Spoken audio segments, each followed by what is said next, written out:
Welcome to the stage my good friend, the owner of Smart for Life, Dr. Sasan Malavi. Doctor, give me the news. I got a bad case of loving you. No pill's gonna cure my ill. I got a bad case of loving you.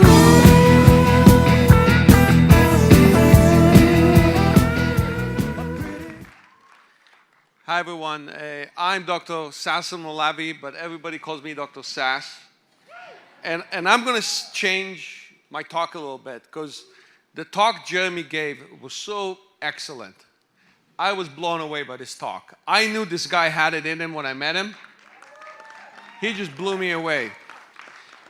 So I'm going to start by telling you a little bit about myself and about the different companies we own and how I got into World and Halo.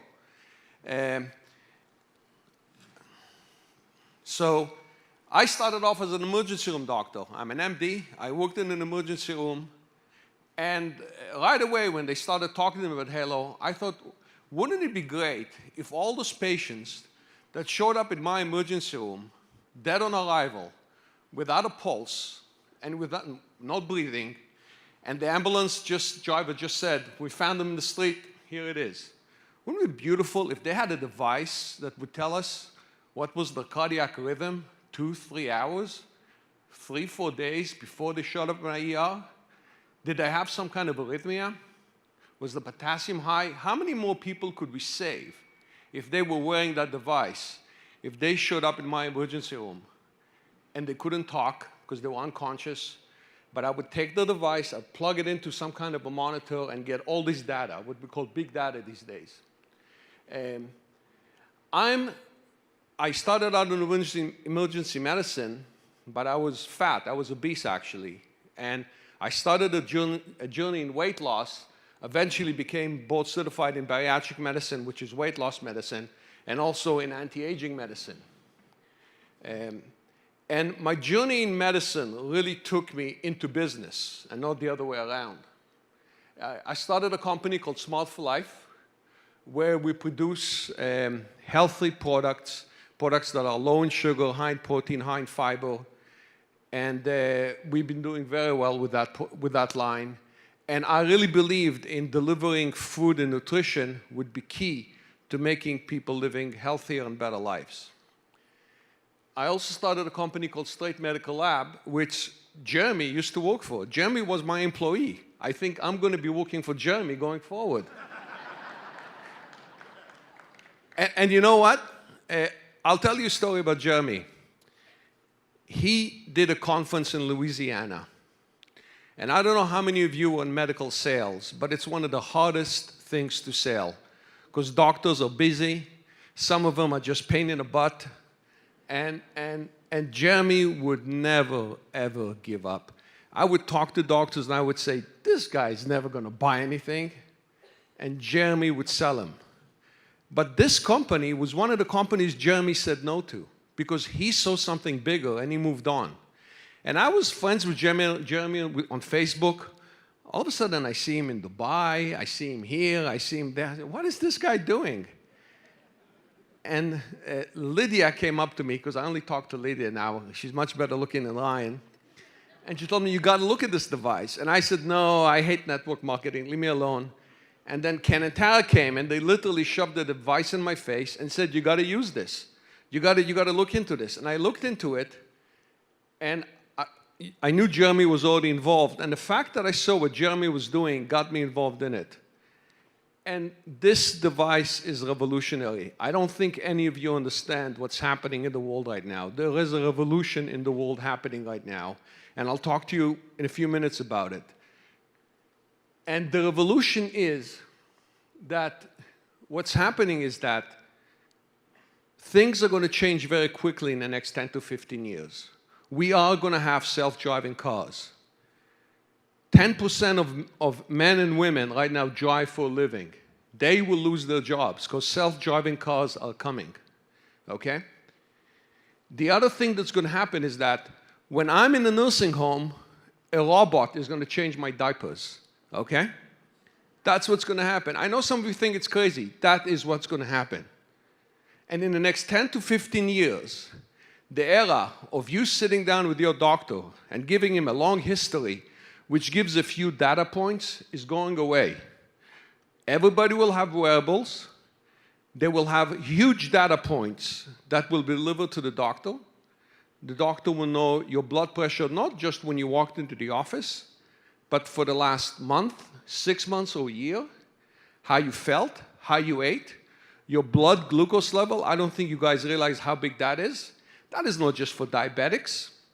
50% of you in this room are insulin resistant. 50% of you in this room eat too much sugar. 50% of you in this room need to have your blood sugar monitored. You want to know, can you imagine when you're having a meal, and at the end of that meal, you get an alarm, and your guardian gets an alarm, and maybe your doctor gets an alarm that your blood sugar went too high, even though you're not a diabetic, but you just pigged out and had too much sugar? Is that going to change your behavior? Do you think you're going to wake up the next day and say, well, maybe I shouldn't eat that again? Well, that's happening. And you're part of the technology that's going to do that. So you have to understand that this is just much bigger than diabetics. Yes, diabetics are going to benefit. But how many people are going to be prevented from getting diabetes because we will be able to tell them, guys, your lifestyle is wrong. You're too sensitive to sugar. And you will be able to know which foods work well for you and which foods don't, the quantities. This technology is going to make this possible. And it's actually much greater than this. Because we are going to be using wearables for something else. Jeremy's daughter may live to 200 years. Now, I'm an anti-aging doctor. And I can tell you that in the anti-aging community, we are right now saying that it's very possible that this next generation will come into the generation where we can begin reversing the aging process. It's there. In fact, me, Ken, and Tara, one of Confold, Dr. Klaas, who's one of the heads of the Anti-Aging Association, and he told us that he reversed his mother's age with new technology by 10 to 15 years in a 1-year period. And he had the biomarkers to do it. So you think this is not tied in to that technology? This technology is tied into anti-aging, because if I can know your blood sugar, if I can know your toxins, if I can know your hormones, and I can know what you're being exposed to, if I can know your mood, if I can know your free radicals, and there are already sensors out there that measure free radicals that are going to be added to this technology as we go forward, we will be able to use nutrition, good medicine, cancer prevention, lifestyle changes, and wearable technology to take this generation, my son's generation, and Jeremy's daughter's generation, and don't be surprised if they will live till 200 years. It's coming, folks. All right? And I can tell you that when you go to anti-aging conferences, they don't talk about it like something far away in the future. They talk about it something that's happening in the next 10 to 15 years. Cancer is being beaten. Heart disease is being beaten. All those diseases are related to lifestyle. This device is the best lifestyle intervention tool I've ever seen, by far. This is it, and I'll tell you a few stories in a few minutes. So, you know, people are using wearables, you know, this is the typical things that you see. But really, it can be used for a lot more. And let me tell you why Halo is completely different from all the other devices. I got excited on the Halo device because of the Guardian and the SOS function. Because I bought a Fitbit when it came out. I wore it for 3 days and I stopped wearing it. I bought an Apple Watch when it came out. I wore it for a little while and then I stopped wearing it. I'm still wearing my Halo. This is the 3rd week. And I hate wearing anything on my wrist. I don't wear a wedding band. I don't wear anything. I hate it. The reason is that it has that SOS function. It has the Guardian function And I say, God forbid if something goes wrong and I have this with me. And I know the future. And I know that I myself suffer from blood pressure that goes up when I'm stressed out. And my blood pressure does go up when I'm stressed out, and I've realized that I need to relax some more. And white coat syndrome, the thing that Jeremy talks about that he had when he went to his doctor, we have 25% of people who take blood pressure medication today don't really need to be on blood pressure medication. They have white coat syndrome. They have, now there is a machine, it's called a 24-hour blood pressure monitor. You can put it on a patient, Medicare pays you $200 to do the test, and I do it, I prescribe it sometimes. I have a patient who comes in, he's very nervous, he has high blood pressure, his EKG is normal, we do a cardiac echo, it's normal. I send him out for a 24-hour blood pressure monitor. It's a machine that they wear, it's like a Holter monitor, there's a little box, it takes the blood pressure every half hour or so, and then it gives you a report. And if the blood pressure is normal when they were away, then you can take them off the drugs. How many doctors do that test? Very few. You know why? They don't want to deal with the paperwork. The patients sometimes don't like having the machine on for 24 hours. This is easy. This is the best 24-hour blood pressure monitor that I've ever seen, and Medicare does not have to pay $200 every shot for it. So this is revolutionary. One of the biggest things that's going to happen right now is electronic medical records and wearable technology are going to come together. I bet you that in the next year or two, this company is going to link up to an electronic medical record.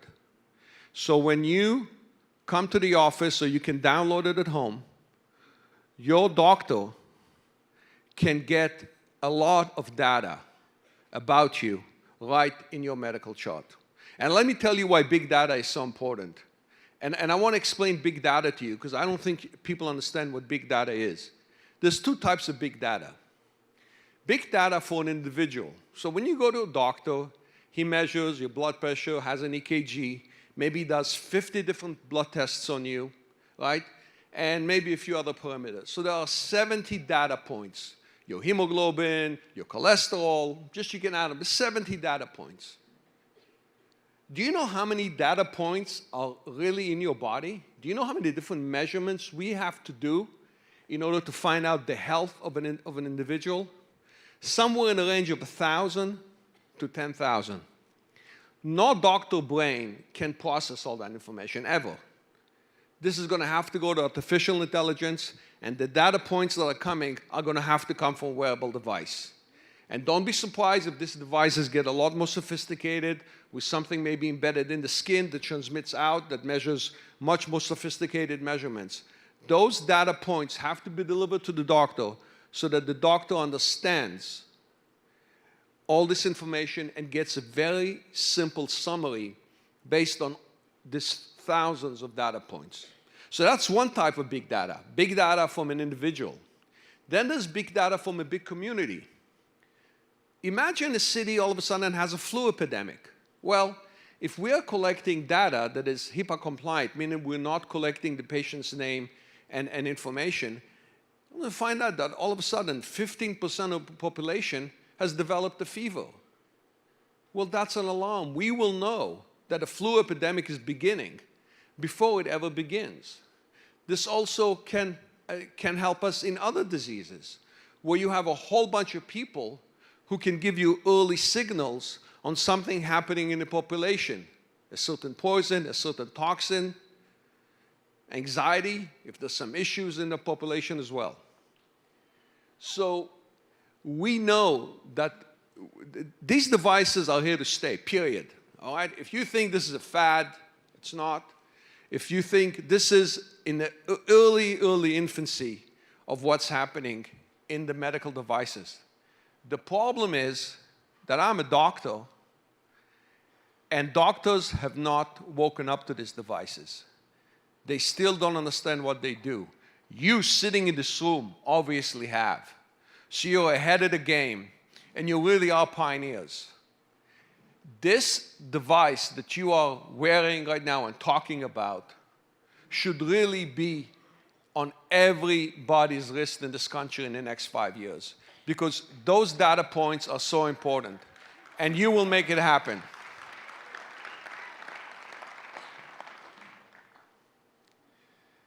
There's also a perfect marriage between this device for weight loss. This device can tell us about, a lot of my patients come to me and they tell me, I eat because I'm angry, I eat because I'm depressed, I eat because I'm bored, I eat because I'm stressed. Wouldn't it be nice if I could know if what the patient is telling me is true? That would differentiate between the patient who just tells me that and the patient who doesn't tell me that. Wouldn't it be nice if I can tell the patient, hey, you visited McDonald's twice in the last week? All right. This is going to happen. Because this device was geographic, apps are going to be created. This is why the App Store that this company has created is revolutionary. Because an app will be created that will tell you when did the patient eat, where did they go, and the doctor can put warning areas. McDonald's, don't go there. I'm going to get an SOS. I'm going to get a Guardian alert. It's going to happen. I remember 5 years ago, I had a friend who started a diet, and all of a sudden I get a phone call, like at 10 o'clock at night. He was living in New York City. I still live in Florida. And he says, I'm outside of a pizza place. Talk me out of it. And I go, what? He goes, I'm outside this pizza. I'm going to have a pizza. Talk me out of it. I said, don't go. Just leave. Go for a walk. Go have a protein bar. And he did. I would love to be able to do that automatically, electronically. People want that. People want to be talked out of it. People want to be talked out of eating bad. These devices will be able to do that.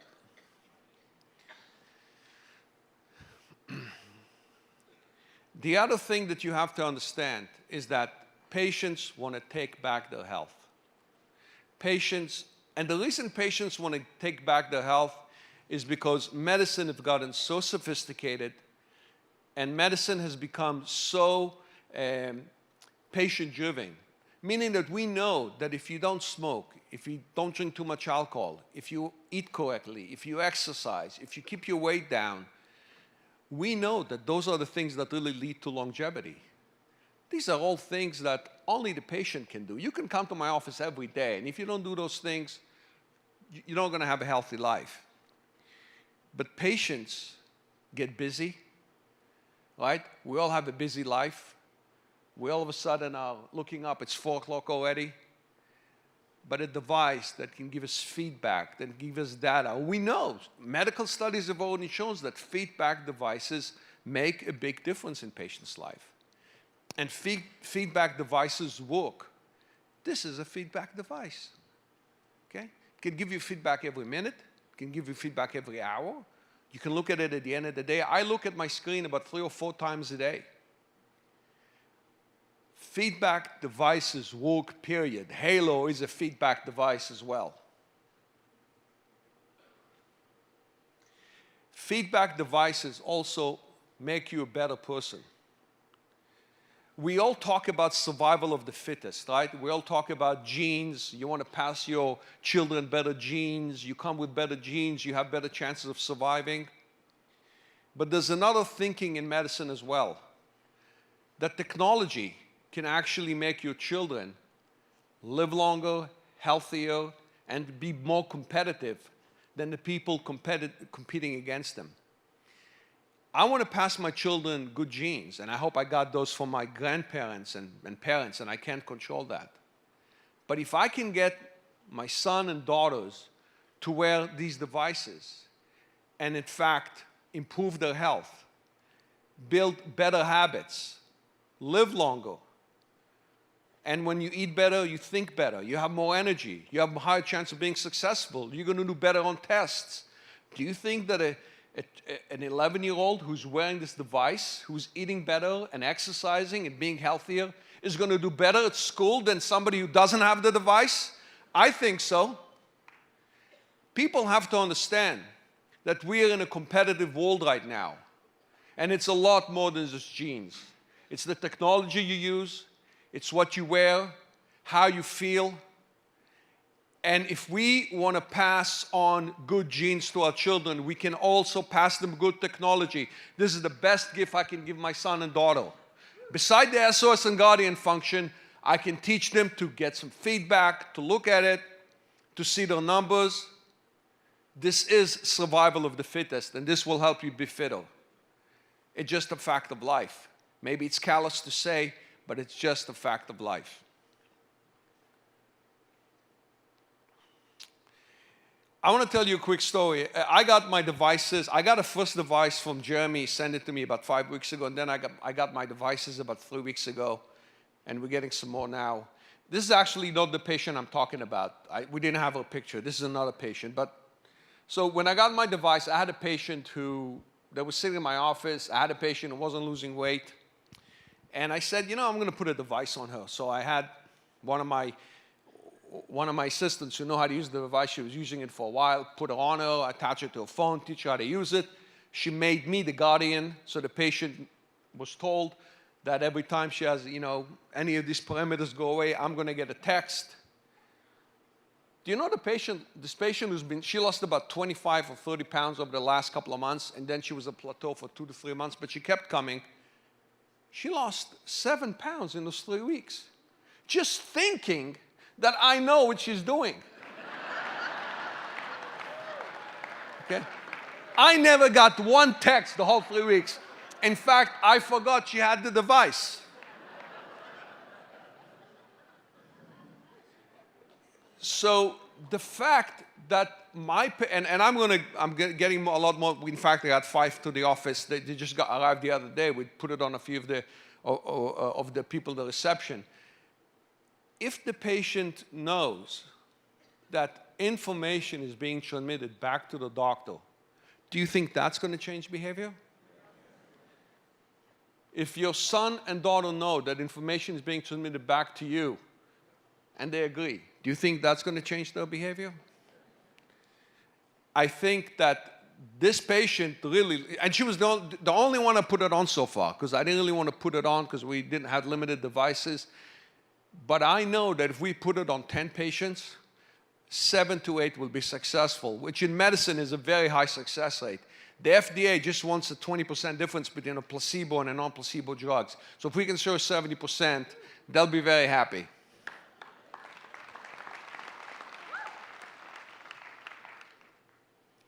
One of the things that I think that Jeremy understood when he got into this device, and he kind of put this all together, is that we are going to create a Smart for Life app for Halo, because we believe that these devices are also going to help you sell product at some point. So other companies who are selling products right now, nutritional products, are not going to stand a chance against us, because not only will we be able to sell the products through the different portals and the different app stores that are going to be there, but we will sell them based on data. We'll sell them based on information. We'll sell them based on feedback from these devices that is going to tell us which supplements they need, what kind of food should they be eating. Should be eating more fiber, less fiber, more sugar, less sugar, more greens, less greens, eat less free radicals. Are you living in an area where lead is very high? This is coming, folks. Okay, I know it sounds way out in the future, but it's not. It's right around the corner, because the technology is available. We just need to get them all together to the device. And I can tell you that just the glucose monitoring, just that, is going to be revolutionary.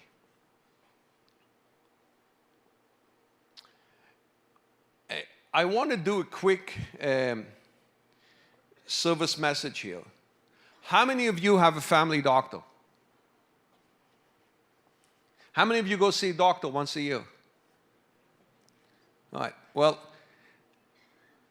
the ones of you who don't, go get your physical exam. Okay, it's important. And the ones that do, next time you go to the office, take an iPad with you, take your iPhone with you, and play them the video. Just play them the video. Ask for the text and send them the text. I'm asking you to sell. I want your doctors to be exposed to this device. And for the doctors who are interested, ask them, they have 2,000 to 3,000 patients in the database, to send a simple email out and bring this information to their patients. Not only will you be making a lot of money, because you should be signing a hell of a lot of people, but you'll also be doing a public service, because you have no idea how many people's lives you're going to improve by just doing that simple thing. So walk into the office, wear the device, and as you're filling the forms, tell the receptionist, hey, can I show you something? It's really exciting, and play them the video. Don't be embarrassed. Don't think, oh, it's a doctor's office, I can't do that. Doctors need to be exposed to this. And you need to get it done. I just want to add one other point. I want to make sure I didn't miss anything.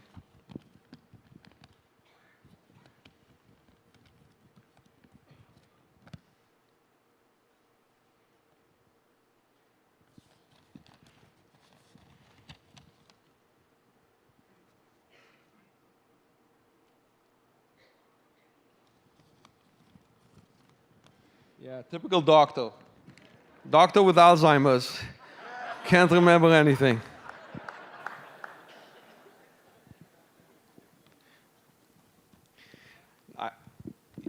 So, in closing, I want to thank Jeremy for introducing me. I really want to thank him and all our staff to what we are.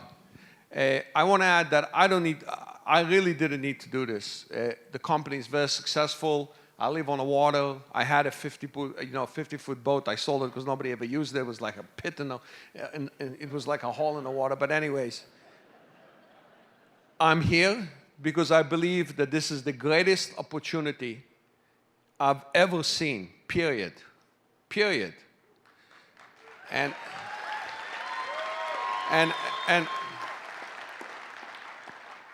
I can tell you that the technology is sound, and there is going to be some growing pains in this technology, okay? There will be, like anything else, because this is complicated, guys. This is complicated stuff. This device that you see on your wrist is sophisticated.